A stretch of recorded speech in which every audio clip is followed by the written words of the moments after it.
తిరుమలకు వచ్చే భక్తులు వివిధ రాష్ట్రాలకు చెందిన వారు కావడంతో వారికి సాంప్రదాయ వంటకాలను అందించాలని, ఎలాంటి అసౌకర్యం కలగకుండా హోటళ్లలో నాణ్యత, పరిశుభ్రత పాటించాలని టీటీడీ హోటల్ యాజమాన్యాలకు ఆదేశించింది.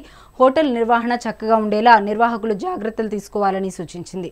భక్తుల ఆరోగ్యానికి హానికరమైన చైనీస్ వంటకాలను పూర్తిగా నిలిపివేయాలని టీటీడీ నిర్ణయం తీసుకుంది. దీనిపై మరింత సమాచారాన్ని మా ప్రతినిధి నారాయణ రెడ్డి అందిస్తారు. రాష్ట్రాలకు చెందిన భక్తులు శ్రీవారి దర్శనార్థం తిరుమలకు ప్రతిరోజు విచ్చేస్తుంటారు. అలాంటి వారికి సంప్రదాయ ఆహార పదార్థాలను తిరుమలలో అందించే విధంగా హోటల్ యాజమాన్యాలు చర్యలు చేపట్టాలని చెప్పి టీటీడీ అధికారులు కూడా ఇప్పటికే సూచించడం జరిగింది. అంటే తిరుమలకు వచ్చే భక్తులు వారి యొక్క ఆరోగ్య దృష్ట్యా, అలాగే వారికి నాణ్యమైన ఆహారాన్ని, అలాగే పరిశుభ్రమైన ఆహారాన్ని అందించడం కోసం తిరుమలలోని హోటల్ యాజమాన్యాలు టీటీడీకి సహకరించాలని చెప్పి కూడా చెప్పడం జరిగింది. అంటే దీనిలో భాగంగానే తిరుమలలో ఏవైతే హోటళ్ళు ఉన్నాయో ఆ హోటళ్లలో చైనీస్ ఫుడ్ను పూర్తిగా నిషేధించే విధంగా కూడా సహకరించాలని చెప్పి కూడా టీటీడీ అదనపు ఈవో వెంకయ్య చౌదరి కూడా నిన్న జరిగిన ఒక మీటింగ్లో కూడా హోటల్ యాజమాన్యాలకు కూడా సూచించడం జరిగింది.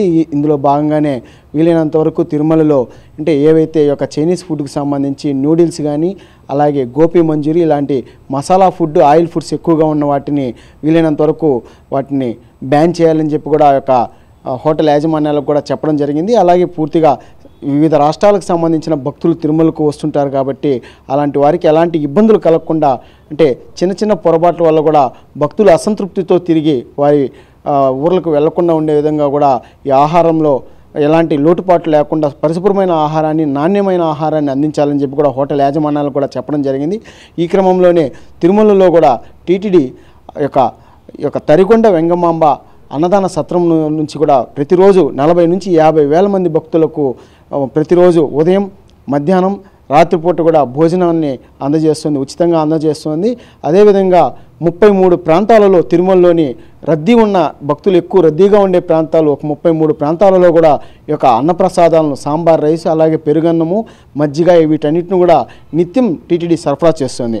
పూర్తిగా భక్తుల ఆరోగ్యాన్ని దృష్టిలో ఉంచుకొని వారికి నాణ్యమైన ఆహార పదార్థాలను అందించే ఉద్దేశంతోనే టీటీడీ ఏర్పాట్లు చేస్తుంది. అదేవిధంగా ఇటీవల కొద్ది రోజుల ముందు తిరుమలలో ఆకస్మిక తనిఖీలు చేసిన నేపథ్యంలోనే కొంత శుభ్రంగా లేని హోటళ్ల పైన కూడా కొంత జరిమానాలు విధించి వారికి హెచ్చరికలు కూడా జారీ చేసిన నేపథ్యంలోనే పూర్తిగా తిరుమలలో చైనీస్ ఫుడ్ను రద్దు చేయాలన్న ఉద్దేశంతో కూడా, బ్యాన్ చేయాలన్న ఉద్దేశంతో కూడా టీటీడీ ఆ దిశగా అడుగులు వేస్తుంది. ఇందులో భాగంగానే ప్రైవేట్ ప్రాజెక్టుగా కొన్ని హోటళ్లకు కూడా ఇదే విధంగా టీటీడీ కొన్ని సూచనలు కూడా చేయడం జరిగింది.